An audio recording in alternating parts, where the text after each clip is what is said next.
Puleng Molebatsi. To many, the name rings a bell, referring to their favorite flamboyant actress, television presenter, producer, and now radio presenter. This year, we take time to acknowledge our very own Stories Untold presenter as a youth that is soaring high despite any societal stereotypes. June 13th is International Albinism Day, and this year Puleng invited us to join in on the day of celebrating all spheres of albinism excellence.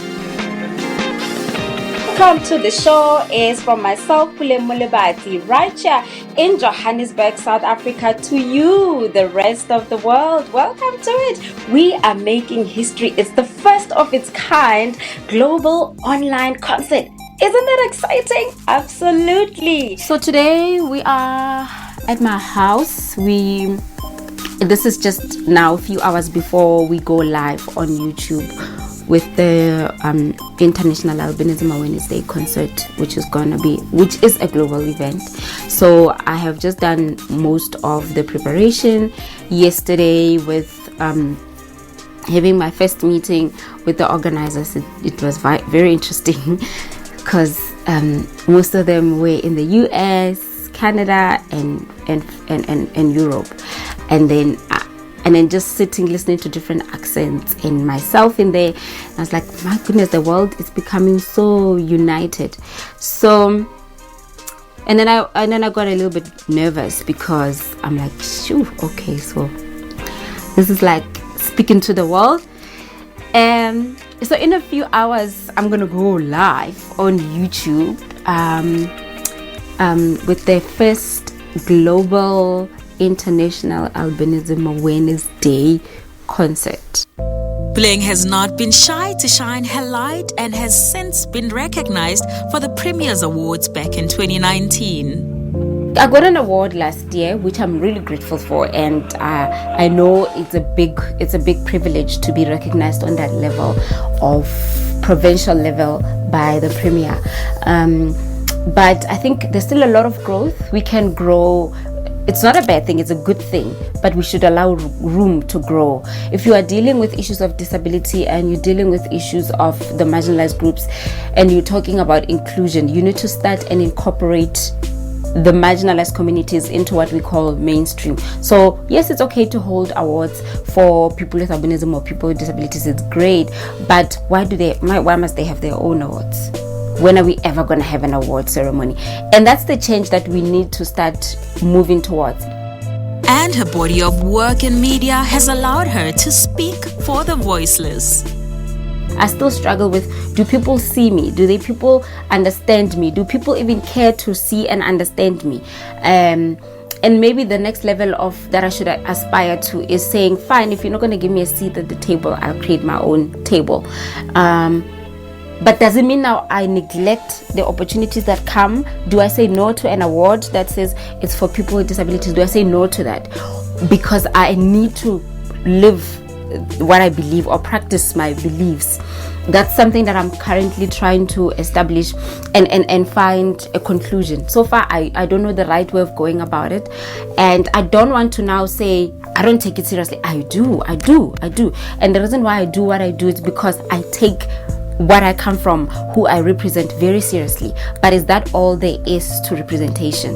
Can I take it to the next level? Of course, since our last profile, Puleng's journey has been glorious. People entrusting me with their projects to be the spokesperson or to be a host of a particular event or to give an input in a book that they are writing. That is, for me, is a highlight, and it goes to show that people are acknowledging the different stages of your life and development in your career. Also, being able to travel is the biggest highlight for me outside of South Africa, to go to an event like Mr. and Miss Malawi last year, and also being able to expand in the space of TV, being a producer and a presenter, adding the lifestyle aspect to it to show that there's more to me than just doing the stories of the marginalized. To think that's enough, her talent and passion to bring awareness to the albinism community has amazed Machaba Matsapola on their show, The Albinism Report. We work together like this is a weekly show, and every time it's a pre-recorded show. Every time after we record, normally we would have guests in studio. Unfortunately, just COVID-19, we can't have guests in the studio. So every time I take the recording home, I must go through it, edit it, and I'm always amazed how flawless she is in radio. I mean, we all know that it's not easy for someone to transition from TV to radio, but she does so flawlessly. I'm not used to, I can't say I'm used to a talent. Like each and every episode, like I'm always amazed, like wow. So yeah, she's a magnificent broadcaster. The zeal she has to walk the path least traveled, Puleng is paving a way for the upcoming broadcasters to be seen beyond their skin. It can't be that we wait for June to interview Puleng Molebatsi because it's Albinism Awareness Month. It's not right. And when I say no, it's you don't want the opportunity. But no, you represent your community. Come and represent your community. Great, but I should have a say and a choice in the matter. I should be my own individual. I can't play in your space and in your image forever. There is me who needs to come out.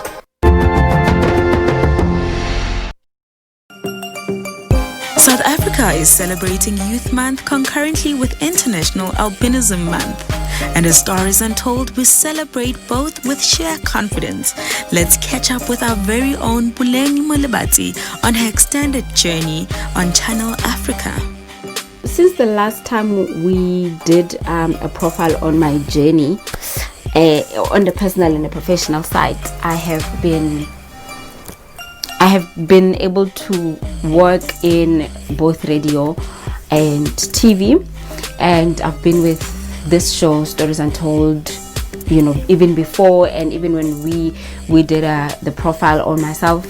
And I think it's been 3 years later. I'm still with the show. I just added a radio show since we spoke, the Albinism Report on Channel Africa.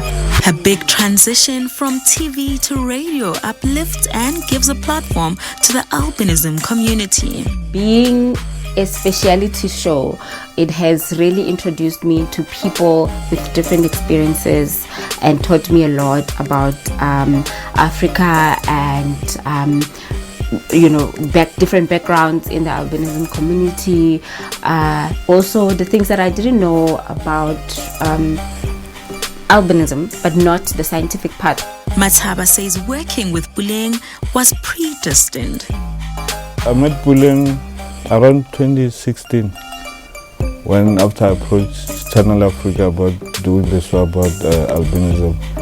So I specifically told management that the presenter has to be someone with albinism so that the show can be authentic.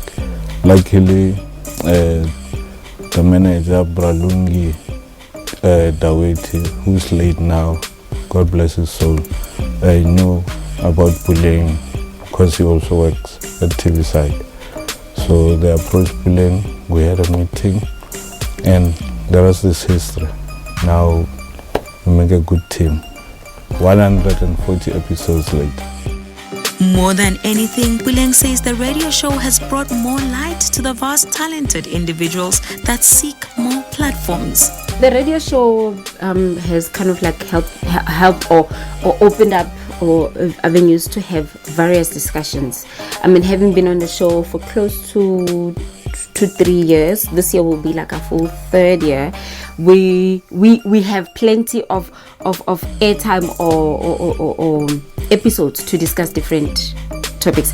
So one of the topics that we talk about is, okay, so as the albinism community or as people with albinism, how do we teach society about our differences and the nuances. And then one of those discussions is then you've got artists and authors and scholars and thinkers and creators and innovators and just variety of people. You need to be careful as to when you want to make people aware of your issues, don't incite a feeling of and your shame. You don't want that shame. You want the I'm good, I'm sorted, I know what I want. Don't be sympathetic, be empathetic. I suppose that would be the right wording there.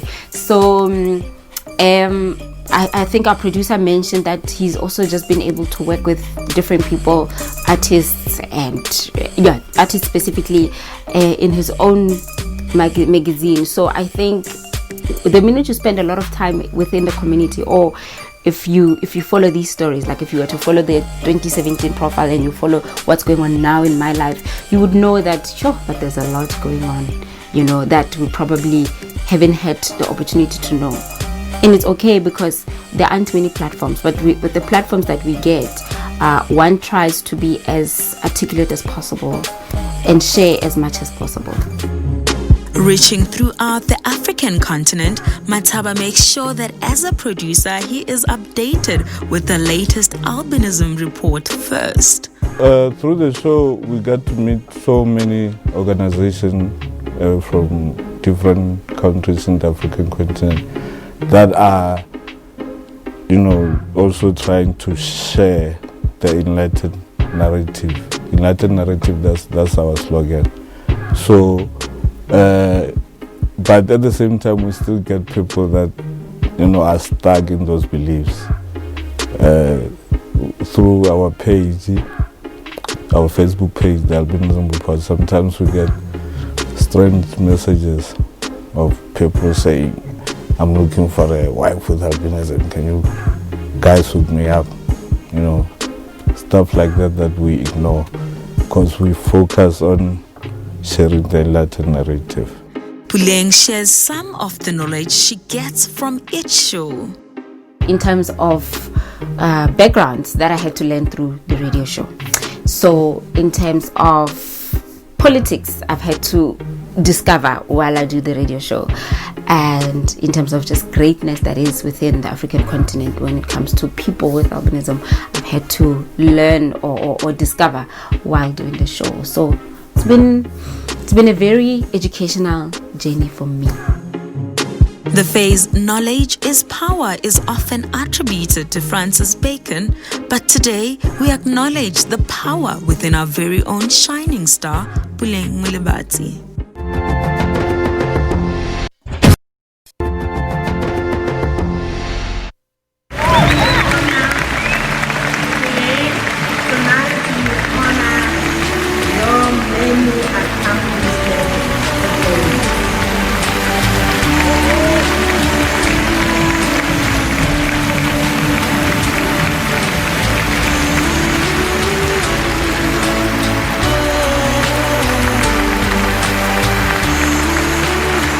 Wow, it sure still feels surreal being a recipient of the recognition award at the 11th SAFTA ceremony. Personally, disability is a state of mind. It's how you view yourself. But for the fact that I've been recognized for the work that I do within the category, I've come to embrace it. There's nothing shameful about the fact that there are marginalized groups. There's nothing to be ashamed of about the fact that you're different. The SAFTAs came at a very good time for me because I've been in the news division for 2.5 years and I was looking, okay, so Puleng, what else can you do? We've seen you present Produce Bophelong, you've brought stories that you said you wanted to bring, you've created platforms. Okay, so what else? What else can you do? When I got the call to say, I'm getting an award, a SAFTA award, I'm like, oh, me? Okay, I am, okay, all right. Okay, cool, so I'm getting an award. But I'm like, okay, really already? Because I always thought to myself, the award will happen.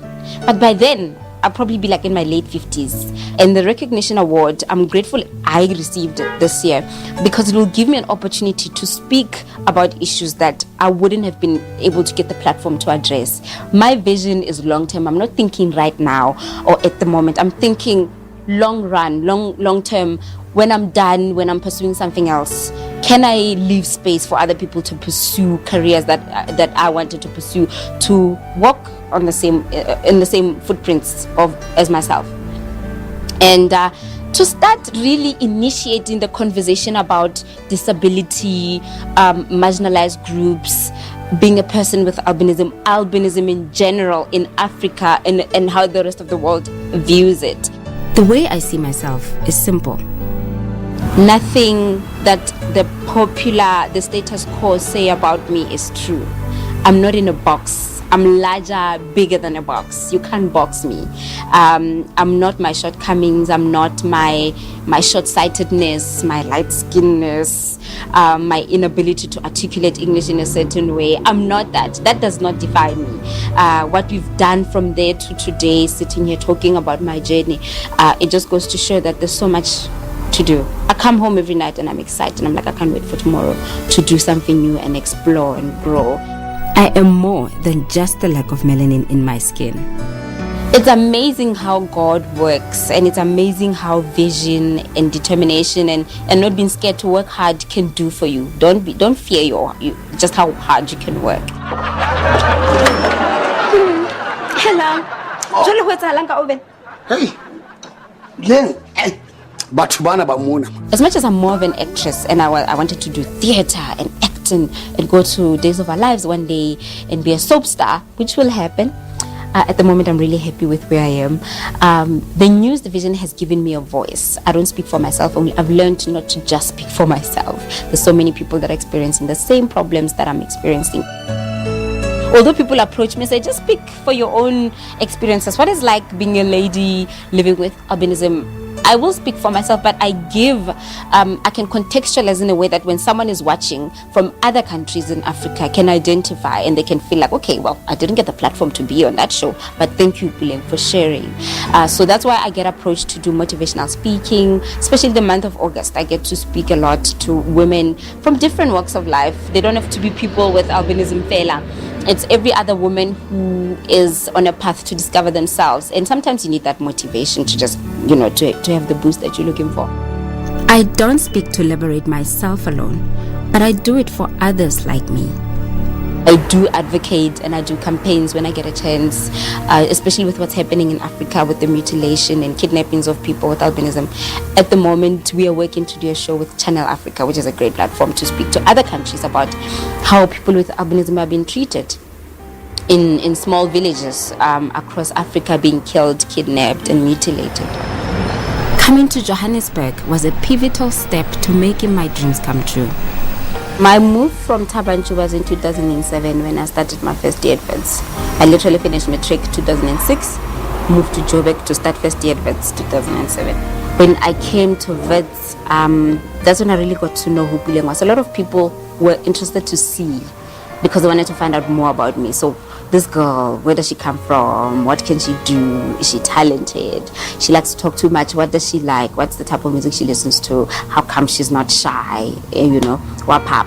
So I knew that a lot of people are looking at me. So I started paying attention to what I'm wearing. I mean, I used to wear so many short dresses, not too short, but I used to rock short dresses because I know people loved my legs. So I knew that I had to capitalize on my assets, so that when people are looking at me, they know what they're looking at. I had a signature Wits walk. I can say that. Everybody can tell you about the signature Wits walk. When I walk there, I would have a long weave and it will just flow and bounce as I walk from my room to the Matrix or from the Matrix to drama school. I remember the last year there was an international play that I was part of, Pride and Prejudice, and the New York students came to South Africa for a student exchange program, and then that's my first major school play that I was part of. It was amazing, and I was like, you know what, those that thought I didn't have the talent, I can't act, this is my time to show you what I'm made of.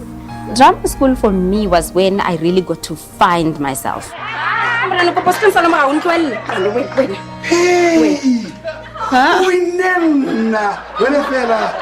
Use me. I knew things were working together for my good when I got a role on Squeezers. In 2012, I got my first role on Squeezers. I was called in for just one appearance, which was a cameo, my very first one. To finally get my first script, I was like, so I'm finally getting a script that I'm part of. I'm not an extra, extras don't get scripts. So, but to be like a cameo, to have a cameo with like a lead character or supporting role, it was an honor for me. And on set, I remember just a lot of laughter, so much excitement, just being happy to see Tate Jerry Pele, Mama Meritwala, Lillian Dube, Tulumunedi, everyone that's in the cast, and they're such loving, caring people. It was amazing. I had my own room, my own changing room where, as an actor you sit and you just look at yourself in the mirror and just rehearse your lines. It was a dream come true. Everything I do defines who Puleng Molebatsi is, although I must say it's not easy.